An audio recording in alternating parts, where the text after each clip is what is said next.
Hello everyone, Rurikhan here coming at you with another video, and today we're going to be talking a little bit about inFamous Second Son. Playstation Portugal was kind enough to send me a copy ahead of time, as you guys are probably aware by now, because I made a video unboxing it and all that stuff. I got to play the game ahead of time. I've been having a blast with it, and I wanted to give you guys a quick video here just to tell you my opinions on it. Now, you guys might be wondering, where's your regular first impressions with lots of gameplay and all that stuff? And unfortunately, due to the embargoes in place, I can't post that specific video yet because they want to kind of prevent spoilers from leaking out and people from obviously getting spoiled to the storyline of the game and all that. But don't worry about it, because tomorrow I'm going to have like a full regular first impressions video. So if you're still on the fence, you're going to be able to watch that one with a good chunk of gameplay to give you a good idea of my opinions on the title in the normal fashion. But in the meantime, for those of you that are wanting to know my opinion and are considering picking this up on day one, I thought I would just do a quick little video here to tell you guys my feelings on the title. So for starters, I already finished the game at this point, and it was something that I wasn't necessarily planning. It's just like I kept on playing and playing and playing, and suddenly, oh, I guess I finished it. And you guys might be wondering, so does that mean it's a short story? No, it's probably over 10 hours of story. I wasn't necessarily clocking it or anything, but I believe it's over 10 hours if you stick to just the story, which is something that I do not necessarily encourage. Because in reality, you really should be doing a lot of the side stuff, because it is a lot of fun. As a matter of fact, one of the most fun things about inFamous Second Son is running around the city with your powers, because different powers will give you different means of traversal. I'm not going to reveal all the powers here today, but different powers will give you different means of traversal throughout the city, which make going around and just like, you can literally run up buildings and then just like be in the air as you're arriving to a new area and just like smash down with, with an attack from the air, like huge fist on the ground, and just like smashes everything out of the way. And there's a lot of fun to just running around and using your powers and taking out DUP bases and all that stuff. So there's a lot of fun to be had in side quests. So my advice to you is don't rush the story, which I kind of did, to be completely honest, and I deeply regret it. Although, obviously, there are two sides to the story. If you guys are familiar with the inFamous franchise, you get to be the good guy or you get to be the bad guy. And this is actually a little bit of criticism that I would like to do to inFamous Second Son, because I was hoping they were going to do things a little bit differently from the other inFamous titles. However, it turns out they didn't really do it that way, because here's the thing. In previous inFamous titles, what happened was you could either be a good guy or be a bad guy. And I was hoping that maybe for Second Son, they would do something that would allow you to kind of walk that gray line of being somewhere in the middle. But no, because there's special powers that are going to be locked behind your current karma level. So let's say if you want to access really the more powerful stuff, you don't want to be like making an evil decision on a mission and making a good decision on another mission. You want to usually pick what do you want to do from the start and kind of stick to it. Otherwise, you're going to gimp your character a little bit if you're going to be basically turncoating on your own decisions on every other opportunity. Because basically, if you remain neutral, you're not going to have access to some of the really cool powers. So that's something to keep in mind. Also, on the topic of karma, playing evil or playing good actually has a completely different play style. So if you're playing evil, you're going to have to be constantly killing enemies in order to build your karmic streak. Now, you guys have seen probably in gaming media that attack that Delson does, where he goes all the way up in the air, and then he gives you a smile, and then he comes crashing down and just like big fiery explosion all over the place. I'm pretty sure everybody has seen that particular piece of media. And in order to get to a point where you can execute those moves, you have to build something which is called a karmic streak. Now, this varies depending on the type of karma that you want to build for your character. So if you're going to play the role of the good guy, what you're going to be doing is you're going to be subduing enemies, not really using lethal force. You can kill enemies without losing your streak. It's because it's like, suppose you're surrounded by enemies and you want to just like, man, I need to mash like square to just like be able to smack everybody around me and use this power that's really destructive. That's cool. that's fine. But every now and then, enemies will just bow down to your amazingness, and they will want to surrender. And when an enemy is surrendering, at that point, you actually cannot kill him. You also cannot kill civilians at any point in time if you are playing as a good guy.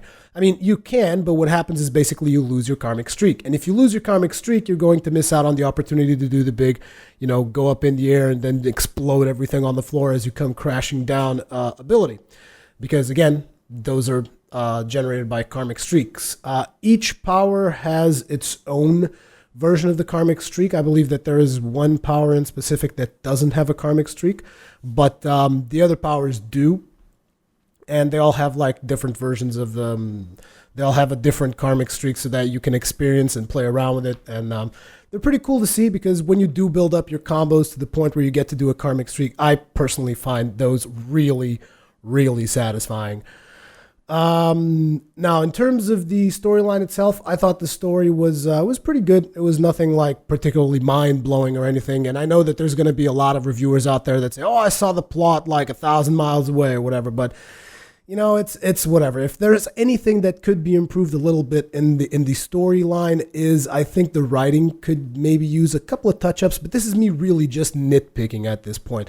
And why would I say something like that? The reason is, like for instance, Delsin, as some of you guys should know by now, is able to absorb the powers of other conduits. That's his power. And at the start of the game, he doesn't know that. So when he encounters his first conduit and he gains the power of smoke, he's just like confused. He thinks that he caught some kind of a disease. He wants the other guy, look, just fix this. I don't want to be like this. And a couple of minutes later in the game where, a couple of hours have passed in actual game time, but a couple of minutes later, he's just saying like, oh, well, I can absorb other people's powers. He just figures that out, and there's not a whole lot of dialogue that actually explains how Delsin figured that out. And there's several things like this throughout the story.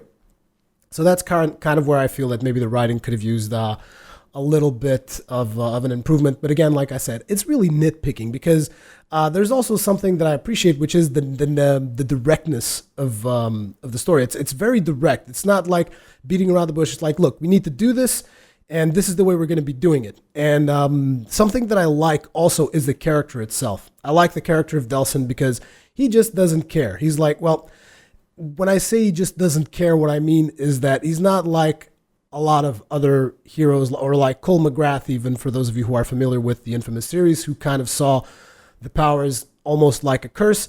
He's like, hells yeah, it's awesome to have superpowers. So I kind of like that particular attitude. I think it's pretty cool. Which is interesting because when I was at the press event, they were saying what was their inspiration to come up with that character. So they sat around in a meeting room, right? The developers of inFamous Second Son, the team at Sucker Punch, they sat around in the meeting room and they were like, so who would we like to see like a public figure or something with superpowers? And it turns out the consensus was Johnny Knoxville. And I was like, what? I mean, I was surprised, but at the same time, I was like, yeah, it sounds like it would be pretty cool. So that was kind of like part of the inspiration of the character, and I just thought that was really funny. So the storyline kind of plays out, and as you play out through the storyline, you're going to basically guide Delsin in acquiring new powers. There's a lot of parallels that you can draw from previous inFamous titles. I didn't play inFamous 2, but I played inFamous 1, and I could really see that the structure of the game was very similar to inFamous 1. So it usually like you find this new power, then you go look around for power cores, and that gives you new powers to use with your power, kind of, so to speak. Like new abilities, let's put it like that. So for instance, you have smoke, and then eventually you get smoke grenade, and then eventually you get the karmic attack, which in smoke I think it's called the orbital drop, orbital bomb, something like that, which is where he goes all up in the air, it smiles, and then boom. What else? The cinematics, which you see throughout the storyline, those are really good looking. Like the graphics are looking really solid, particularly the animation. You can see that a lot of thought was put into the animation of the game, as well as the portrayal of the graphics. There's been a couple of people talking about comparing the E3 graphics with the graphics that show up now. To be completely honest, I'm not really nitpicking to that point, and I'm not exactly sure what I could say about that, because I mean, I'm not exactly sure how these people are comparing the graphics because, like, did they go to E3 and get direct feed from a console and now they're comparing it with direct feed from stuff that they've got? Are they comparing videos that came out of E3 that have been compressed through the internet God knows how many times? It also seemed like in some of the comparisons that I saw that they were comparing different times of day, which greatly influenced the lighting on the character and then saying the character had less detail because it looked more orange. To be completely honest, the graphics to me just look really, really good, and that's pretty much as far as I would go with it. I don't think I saw enough E3 media to look at the E3 media and then compare it with the game that I play and say, no, I call foul. I can't really say that. Like, I focused more on animations. As you guys know, I'm more about animations than anything else. And if there were stuff that bothered me in the game, was a couple of sections where I came across some invisible walls, namely on some rooftops, which was really weird. Like, there were a couple of rooftops that just had walls on them, but I think that stuff will get fixed in patches or something. Those seemed more like bugs than necessarily intentional things, because for the most part, the city is like completely traversable. You run up every building that you want using neon, or even the other powers that you're going to be getting, which I won't be revealing just yet. And you just run up those buildings and everything is traversable, and there's lots of side missions. There's a side mission where you actually hold your controller. Give me a second. You actually hold your controller sideways like this, and then you put it like this, and then you shake it like if it's a spray can, and then you press R2, and you like... It's like you're doing a graffiti on a wall, and it's really... I thought those moments were really cool. Now, I know that a lot of people are like all anti-motion gaming and all that. And if there's something that I've always said about motion gaming, it's that as long as you're not flailing your arms or using motion gaming 100% of the time, I think motion gaming can be properly implemented if it doesn't take you away from the experience. And like if you're holding your controller like this, and all you got to do is hold it like this and then do something like this, I don't think that's a problem. And I thought it was definitely a fun part of the game. Now, again, your mileage will vary. There's going to be some people that are going to like that kind of stuff. There's going to be some people that are not going to like that kind of stuff. Also, I remember that I complained about the use of the trackpad in the controller last time around. And I have to say, I still don't like one particular use of the trackpad, which is when you're destroying the command centers for the DUP, there's a section where you have to basically swipe up and hold, and I feel that is a little bit awkward. And a lot of times, like, I will let go and the thing will go down, and that particular one still feels awkward. But like doing swipes for like opening doors, which sometimes you will have to do, those were pretty forward, because it was actually good and actually added to the enjoyment of the situation, because it would be like, all I got to do is flick from, I think it was from right to left to open up a door, and you just do this, like you're playing normally, and you just flick, and that was actually good. Also, there were parts where you would have to flick it up to open something or whatever. Those were actually really well implemented. Now, the ones in the where you would have to take out the DUP command center, I didn't really like those all that much. And again, I know that I'm nitpicking and all that. So at the end of the day, how do I personally feel about the title? I feel that it's a great title. I feel that there's a lot of side stuff that you can do. Obviously, the story being 10 hours is going to be maybe a little bit off-putting to some people. But like I said, this is just rushing through the whole story. I mean, maybe if someone can play even better than me, which probably there's a ton of people out there that play better than me, they'll be able to go through the story faster. But then again, you also have the story on the evil side of things. So in total, I liked it. I had a lot of fun with it. You guys should have seen some gameplay footage weaved in and out throughout this video, so that should also give you an idea about the gameplay. If you're still on the fence about it, well, tomorrow there's going to be another video that is going to show you more me going through more of through the gameplay, more in a play-by-play basis, showing you guys how to do the subduing of enemies and all that, and how that kind of works. Showing you guys some of the powers and how much fun you can actually have with that stuff. So yeah, as per usual, thank you very much for watching the video. Leave me your comments, feedback, all that kinds of good stuff, and I will see you guys in the next one.